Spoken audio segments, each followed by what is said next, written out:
sound heard around the world. Coming to you from the Badger's Den in Mount Vernon, Ohio. This is Four Pillar Podcast with Matt, the Honey Badger, Cotter Meyer, and Ian, Vanilla Gorilla, Lashley. Welcome back to the Four Pillar Podcast. And today we're talking about motivation and laziness today. I think there's a lot of things we can discuss about this. So I think it's a pretty hot topic because everybody wants everybody wants to have quotations or get some motivation. And one thing you said last week, Matt, when we were talking, is you said, I've had it with motivation. And I agree with you as well. I may have a little bit different take on it than what you do, but I think everybody is constantly wanting, or is quotation struggling with having motivation. And it's like, what does that mean? And how do you get motivation? How do you get some? How do you make it? How do you keep it? Or is there a way to even do that? And I think as well when we go through talking today, our kind of goal, or at least my goal with the podcast, is one, we can talk about that, maybe break some stuff down. But I thought as well, maybe give people some action steps or something they can do to actually create their own motivation, or how to keep their own motivation better, or so on and so forth. So what do you like to say about I've had it with motivation from the Honey Badger? Well, as far as that part goes, what I meant when I said that last week was, because we're always talking about motivation when it comes to working out. And the way I look at it, it's just like, it's just something I do every day, like right. Showering and brushing my teeth. Yeah, you said you had like a list, right? That you. Well, I don't have a list written down, but generally I wake up in the morning, I pray, I go down, Lisa and I eat breakfast, and I get to the gym most of the time, depending. But I like to work out before the work day starts, and then you go through the day, you work, you go home. Maybe there's stuff to do at home. It's just something. And those are things that most people do every day, right? But then it comes to the gym, or like you brought up, eating, and it's like, well, I'm not motivated to do that. So then I would say, well, then what motivates you to do everything else that you do? Right. And I think most of the time it's going to come back to, working out is physically hard to do. Eating the right way is, I would probably say that's more mentally hard to do. Almost like, well, those are the only hard things we have in our lives. Right. Everything else is fine. We do it every day. No complaints, no problems. When it comes to this, for some people, it's this big, huge thing. And I think part of it is that we make it into this big, huge thing where, like I was saying, I just look at it. It's like, it's something I do on a daily basis. And yeah, there's days that I'm driving to the gym and I'm thinking about what I have to do that day. And it's like, okay, this is going to suck. There's definitely days it's like, I don't feel like doing this today, but right. There's days all of us don't feel like going to work. Right. But we go. Right. Maybe days, you're going to be a dad every single day. Now, maybe you're in a bad mood, or maybe the kid's irritable. You're irritable with the kid, but you still do it. You know what I mean? Right. You just not be maybe some people might not be a parent, right. even though they're not motivated. And then there's people who don't go to work every fleeting moment that they just don't feel like it or whatever. But in general, right, there's a lot of things we have to do every day. At least the way I think of it, that don't quote unquote require motivation to do. Right. But when it comes to, like what we do here for a living, it's this big thing. Yeah. And I think as well, too, when you start talking about motivation, if you break down what is motivation, for an example, the dictionary definition of motivation is a reason or reasons one has acting or behaving in a particular way, or right, you have a motive to move you towards something. So I think as well, I heard this from a coach. He talked about, I essentially think it comes down to as well, motivation is also confidence as well, right? Because if you have confidence, you probably are going to stay motivated through confidence, and confidence is essentially you having the memory of having success, or having a inner desire to put into the world or act upon a developed a developed mental state of what you want to see as being successful or bring into a reality or develop that. Yes, I agree with that. What happens if you starting out don't have the confidence? Right. So You got to do it to get the confidence. right. And that's where I was going with that Yeah. as well too. Is I think by developing your confidence or creating confidence, that is going to create your motivation or keep you motivated or moving forward. And I think taking action on whatever that is. You maybe take a different perspective at this as than I do, but I think what works well for me is it's taking the small steps to do something. Or I think for people that people struggle with something, well, you have to do something. So by creating confidence or motivation in yourself, I mean, if you say, hey, I want to wake up tomorrow and I want to pick my socks up off the floor and put them in the laundry basket.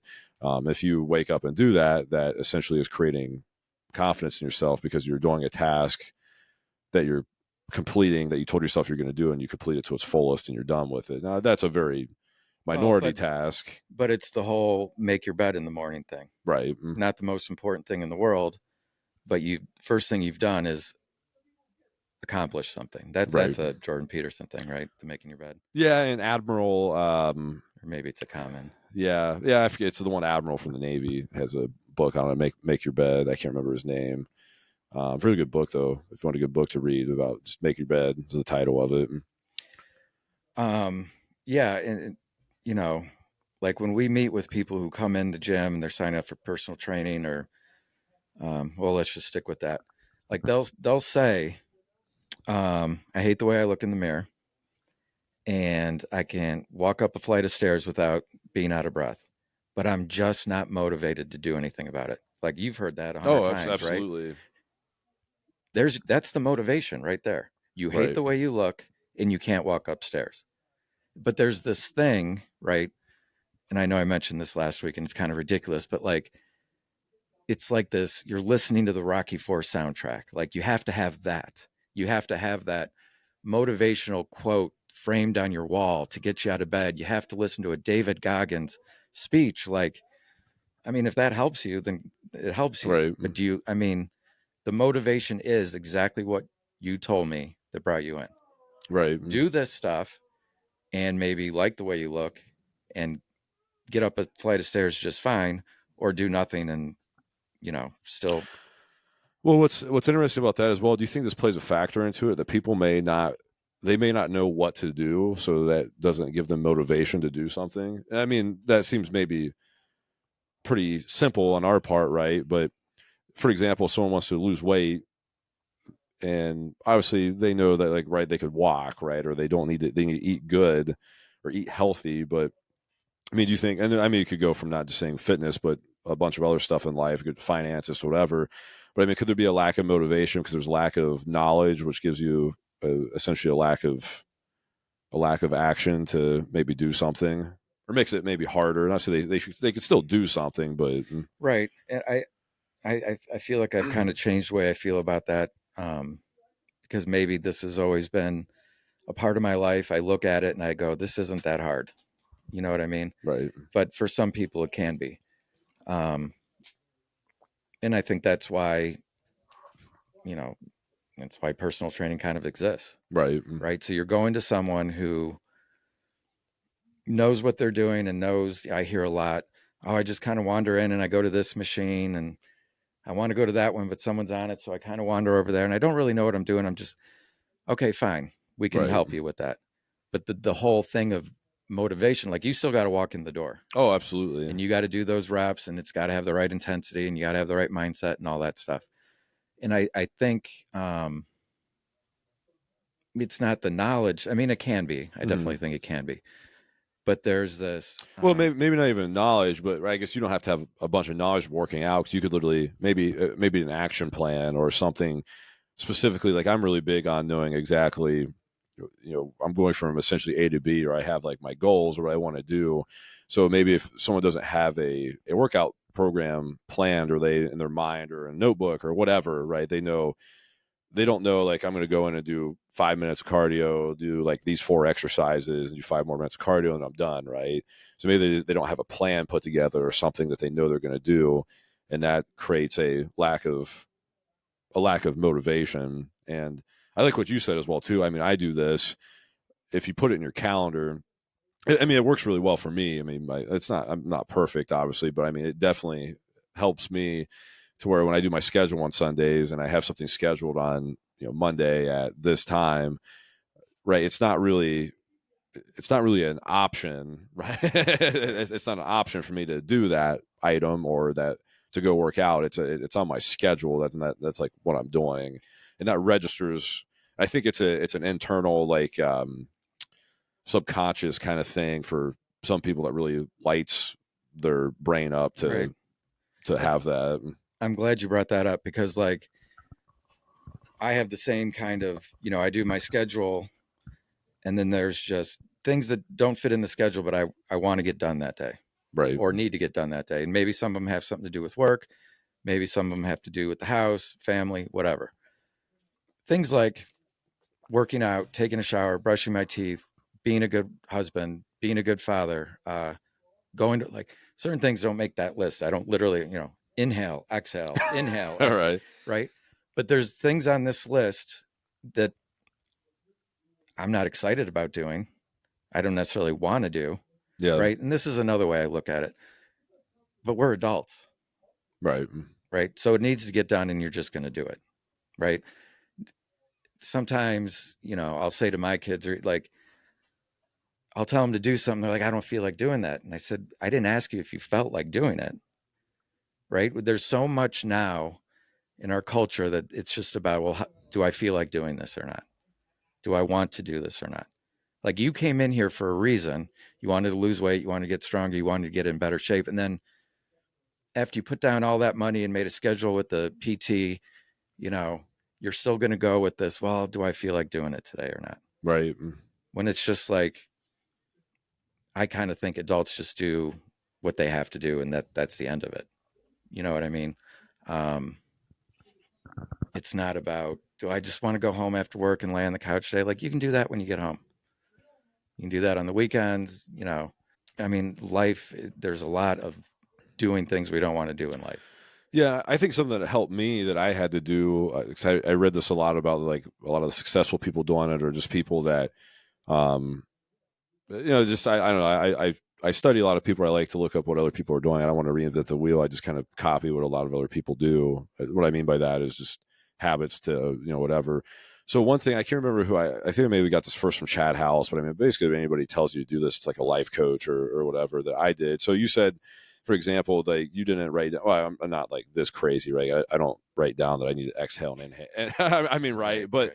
One thing I did remember doing that I did quite a bit. I don't do it anymore because I already kind of have it established. Because I feel like it's, for me, when I write something in my journal or write something on paper, it kind of puts it into existence. So it almost becomes like a rule, which I know is maybe weird because some people are like, oh, you could just think that, right? And fair enough for you if your brain works like that. Mine doesn't, right? So it's like I put it on paper. So like the big thing that I went through kind of, it's been several years now, probably back in 16, 17, 18, and like that kind of time frame for developing essentially like a moral compass. Like obviously we have the Bible, right? And there's like, you could use the 10 Commandments or just what God tells us to do in the New Testament, or whatever, for all those things of what to do, not to do, which I do, right? I mean, that's kind of like my moral compass.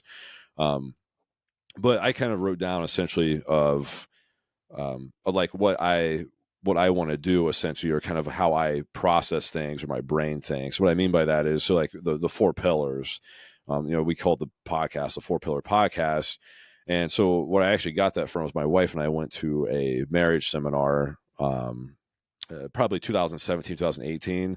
And they talked about your family having a mission statement, cause like, it's basically, they kind of said your family is almost like, you can think of it as like a business, right? But not, a business, but it needs to be organized. You need to have like a mission statement for your family. Like, what are you guys working towards as a family? Now, obviously that mission statement is to serve God with your family, but we sat down, like I sat down and I wanted to write a mission statement. So that's where I didn't come up exactly with the 4 pillars, that concept. I took 4 pillars from someone else, and I can't remember what even the old 4 pillars were, but they had, Oh, they weren't the same. They weren't the same. I did come up with a faith, family, fitness, and finance. Those are originally those were mine.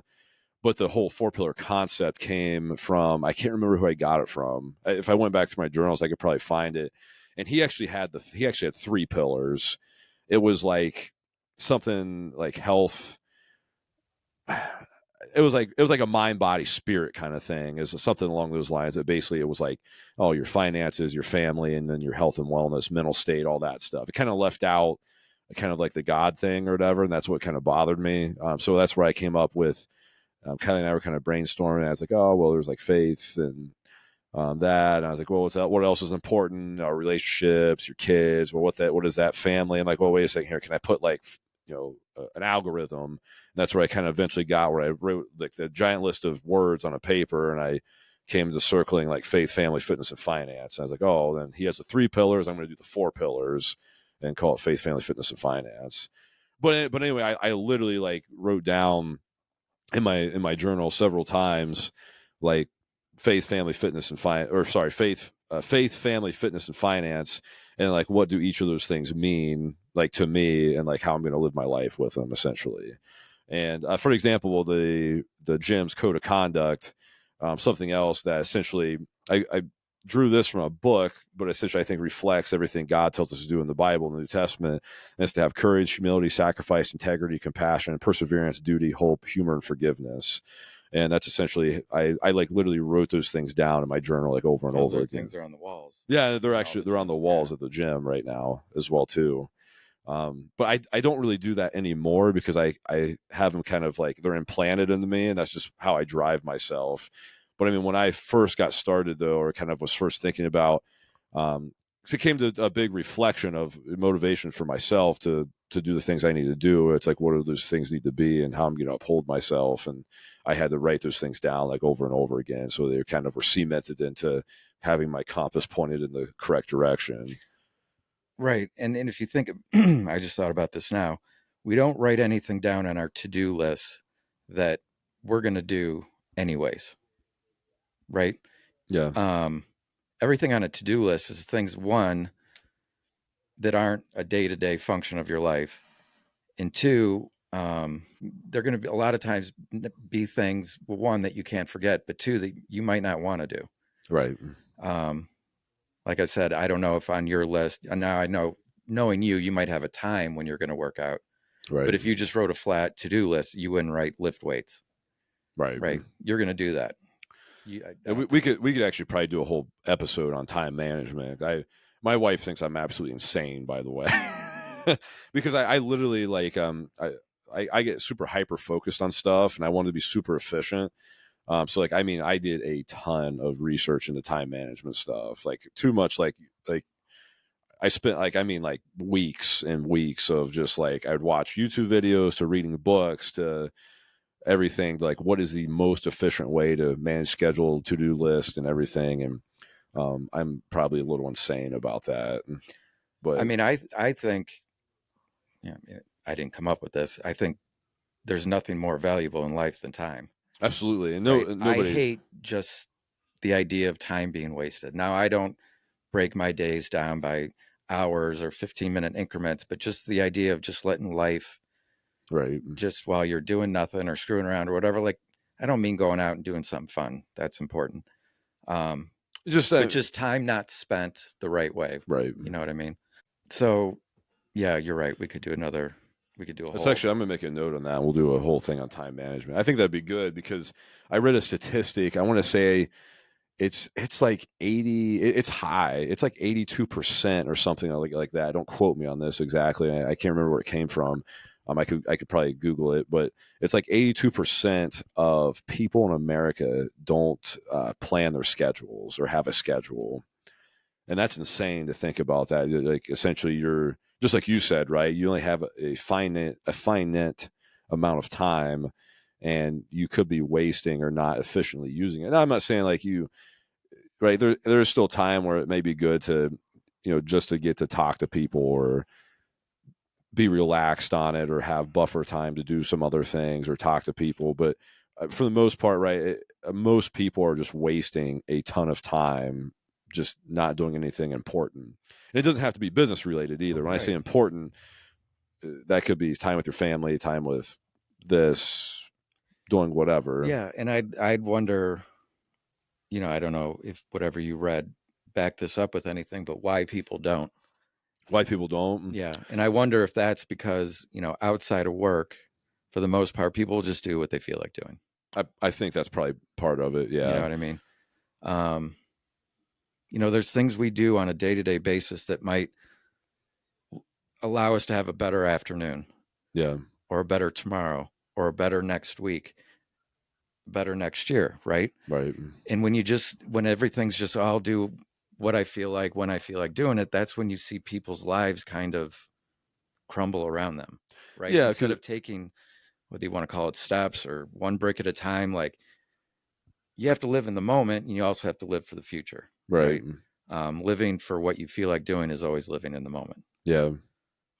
I think if you don't right as well, it doesn't. You let the universe decide what you're doing, not you yourself as well, or other people control your time. Which I mean, if you work a job, it's going to happen. But yeah, I mean, there's like 10 minutes in the morning when I'm eating breakfast when I just go through reels, right.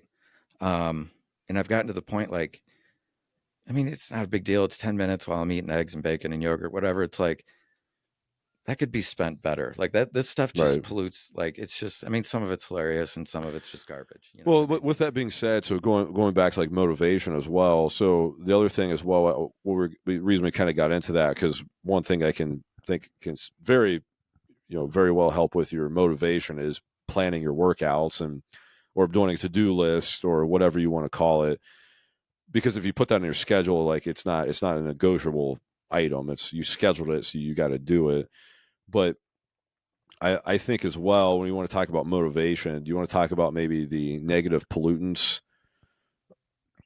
What I mean by negative pollutants, I think so many people, when you start talking about motivation, they hear bad stuff all the time. Most people, right? They're around negative people. They hear the news, which is nothing but garbage. Essentially garbage all the time. Like even in like whatever news channel you're watching, it's generally just about people dying. I mean, usually everything that's on the news is pretty much negative, right? It's nothing positive is reported, except for if you have the fakey NBC4 people like randomly doing a story about a cat getting saved from a tree. Then they go back to 3 more people just got shot in Columbus, right? Right. Which I'm not saying stuff doesn't need to be reported or you don't need to know about stuff, but I mean, the people in your life that you surround yourself with and the stuff you're listening to, the stuff you're looking at, like if it's negative, it's gonna affect you. And actually, Andrew Huberman did a study on it. Look it up. It's on YouTube. It's like his latest video. He talks about with motivation. He said the people that essentially got positive vibes, or you could say positive motivation talking or something positive about whatever the topic was, actually had an increased work drive, and like there's a lot of things that it increased.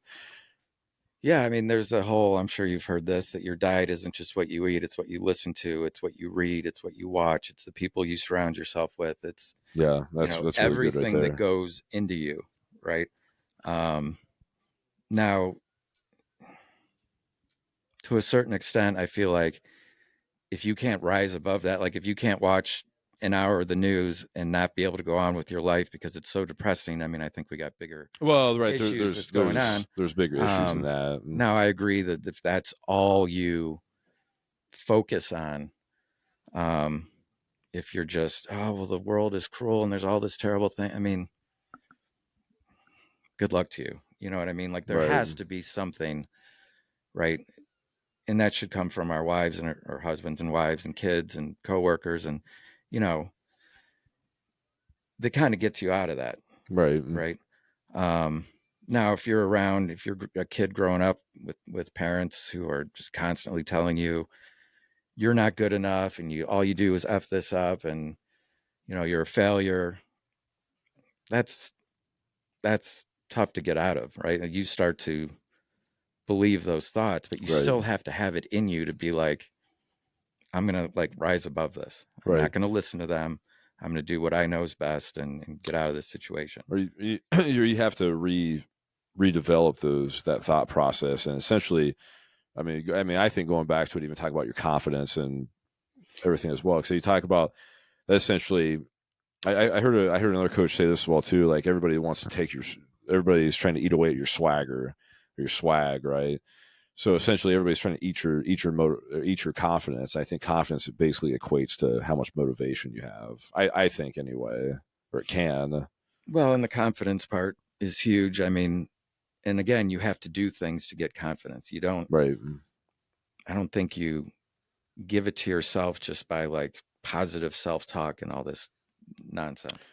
I think you have to go out and you have to get hurt and you have to fail and maybe get embarrassed and keep going at it until those things that once embarrassed you or punished you in some way failed at, you start succeeding. Right. Right. But that only comes from staying at it and not letting that get you down because it happened once, twice, 3 times or whatever. And I think as well too, I think you can temporarily raise your confidence by getting help from something else, but it doesn't stay, right? Okay. It's like it's a spike. It's up and down. But I think sometimes that, which is why I think people hire coaches, or they have a coach or something else, or their spouse or whatever. I think you can borrow confidence from people for a temporary time. And I think it's not necessarily a bad thing. It's a thing to help you get going again, or maybe it's you've had all the screw ups or whatever. Maybe you need somebody to borrow a little bit of confidence from, but it doesn't stay, right? It's not your confidence, someone else's confidence. Oh, someone could build you up. You could build yourself up. You can step out on those mats right there and get punched in the face, and that can all be gone in a second. Oh yeah. Right. Eventually, you're going to have to be it's going to have to be earned. Right. Right. Everybody just wants to have confidence and, I don't know, you said it, swag and all this stuff just because they exist. Well, just right. because they think they have it. Like it has to be, or at least I'll say this. That's what I think the truest form of confidence comes from, right? From doing it. Oh, absolutely. Without using names, like there's someone close to me in my life that's just struggling on so many different levels, but they won't go out and do anything. Right. Right. They won't change their lives in any form or fashion. And if you ask me, it's because they're scared to death to try anything. Yeah. They hate how miserable they are, but in the same way, it's very, very safe there. Yeah. How do you think someone overcomes that? Well, they're trying therapy, which I think, unless you get the right person, I think that's a joke. It's hard, right? I think you just, going back to what we first started with, like, you just have to go and do it. Right. There is, like, with this person in particular, it's going on 2 years now, and every kind of remedy or solution that they thought they had didn't work. Mm-hmm. It was, if I get a new job, if I move from this city to that city, if I get a new apartment, if I get a significant other, like the one thing that's missing in there is you, right? You're going to change all these things on the exterior, but you're not going to do anything. And you're hoping that something else or someone else is going to save you. And, that's never going to be the case. You can have people that help you along the way, but you have to save yourself. Right. And you have to go out and do things that are hard, things that scare you, things that you really don't feel like doing. And I don't know if anyone's ever going to convince me of any other. Yeah. Well, and I think as well as we said earlier, that could be like literally picking up their socks and putting them in the dirty laundry. Just to start, I mean, right? I mean, like for an example, like what's something like so easy like for you that this person maybe doesn't do, right? Is it? Oh, a lot of things. Right. I mean, like, are there probably dirty socks on the floor? Yeah. Maybe even going back to the brushing your teeth and. Right. Well, I mean, right. So, I mean, right. That's so. I think sometimes people like try to, you could say maybe over jump on things when it's like, well, really, like someone could build confidence just by doing those things really at the end of the day and try to create a snowball effect to do more. I think anyway. I mean, if that's what you need to do it, then that's do it. right. But still, you still have you to. need You to still have to start do putting it. good days on top of good days. Right. You need to start stacking success on success, overcoming this and then overcoming that, and not doing it for a day and then retreating from it for 2 days and then going. I mean, I know that if you fail, you just have to get right back on it. Yeah. But to me, you gotta, I mean, stick with it, build off of it every day.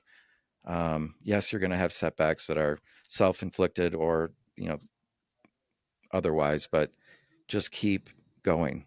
This person will have a good week. And then after the weekend, it's just back to the place she was 2 weeks ago. Right. She can't get any steam, momentum, whatever you want to call Right. it. Yeah. So I don't know, to try to wrap this all up and go back to or momentum, motivation for the gym. I mean, I think you have to show up and you have to do it. Maybe the first day isn't the greatest day. Maybe it's not the prettiest day, but you did it. Right. Right. And just like, I mean, I tell all these kids out on the mats, well, I don't know how to do a cartwheel or I don't know how to do a forward roll. So they want to stand on the wall and not do it. Like there was a point you didn't know how to walk. Right. I mean, I understand you're a kid. You don't think like that, but you stood up one day and you fell down. And then you stood up and you took another step and you fell down. Like all these kids doing forward rolls right here, there was a day they didn't know how to do it. Right. But they kept trying to do them. Yeah. Yeah. Yeah. Yeah. So I say to sum this up, like, what would be your checklist or your tips or your steps to help somebody get their motivation or do their motivation or keep their motivation, whatever you want to say. Like for an example, what I'd recommend that I've done that have helped me, kind of like three things here essentially is one, if you haven't, figure out what you want and then write it down. And then number two, schedule it and write it down again. And then number three, you just do what you did with 1 and 2, but then you put it into action. And I think that's I mean, it's really that can be that simple. It's just the biggest thing is actually just doing it. And I think initially, like putting it down on paper, like what do I want? What am I going to do? And then when? And then scheduling it for yourself and just executing it. And I think doing those things over and over again, that's how you get your motivation. And if you need to borrow some motivation, you need to borrow some swag, baby. Some swag or Swag. borrow some motivation or something. I mean, I don't think there's anything wrong with going and watching a YouTube video of Ronnie Coleman going lightweight, baby. I don't lightweight. But I mean, at the end of the day, that's you can keep watching those, but if you don't take any action, nothing's going to change. Well, yeah. I mean, maybe it's from a movie or maybe it's real and it's on YouTube, like that really good halftime speech by a football coach, like kind of makes the hair on the back of your neck stand up. Like I like that stuff too. Yeah. But do I need that on a day-to-day basis just to go do things that are, I mean, again, we don't have to make this some huge mountain. It's a 45 minutes to an hour of your day. Right. Do some hard work. Well, sweat, lift some weight. The last video I did, the live with Last Year video, do you know what? So, and I mean, I know how much you love the CDC. Yes. As well too, but I mean, let's even say take the CDC. So they recommend 90 minutes of vigorous exercise, right, on a weekly basis to stay 3.5 hours. Yeah, 3.5 hours to essentially stay, healthy or lose body, be healthy. Essentially, I think is what they quoted as. Do you know how much 90 minutes of your week is? I actually broke it down to exactly what it is because it is insane. You said it was like 8% or something. 0.8%, 0.87% of your week. Like not even 1% of your week is all you need to exercise and to amplify your life into eternity. Yeah, it's really not that big of a deal. No, I agree. If you've never done it, if you're just getting started, like it can be intimidating. It can be, but it shouldn't be something that lasts, it shouldn't be a lifetime struggle. Right. I don't think. And I don't say that because working out's easy for me.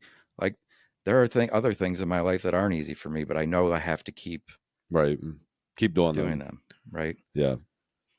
So if you're listening to this, take the action step, move forward. I think we've seen a lot of people too, really quick, just to wrap this up as well, that have came into our gym and have said, they've been super intimidated by the gym scene because maybe it's the people that's exercising, the people who've worked there, whatever. So, well, I'll let Matt chime in here in a second as well.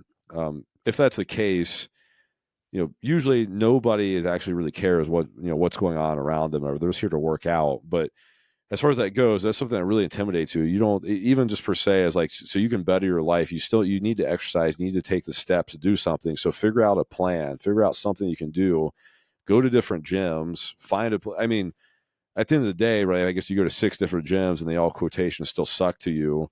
I mean, you're just going to have to pick one and figure it out or deal with it, or figure out how you're going to work out. You know what I'm saying? Pick your plan and execute it, though, regardless. But yeah, you just gotta do it, and really, it's that simple. Write it down, and then do it. That just make it simple me, too. Yeah, simple. You probably saw him yesterday. I'm working with a kid. If I had to guess, I wouldn't guess that he's the most popular kid at school. He comes in here, you can kind of see his hand shaking, and he kind of stutters once in a while, and like he's afraid, and maybe he's intimidated by the other people that he sees in here, but he's here, right? He's had 3 days that he was supposed to show up at a certain time. He's been here. He does the work. Like, that's the person. Like, there's the people that are afraid, so they stay home, right? And then there's people who are afraid, but they come in anyways. Like that kid, like that makes you root for someone. Absolutely. You know what I mean? Yeah. And that's what I mean by taking a plan. Even he's probably maybe terrified to do it, but he's still doing it. But in 2 or 3 weeks, maybe he doesn't even think twice about it. Right. You know and I think that's the case a lot.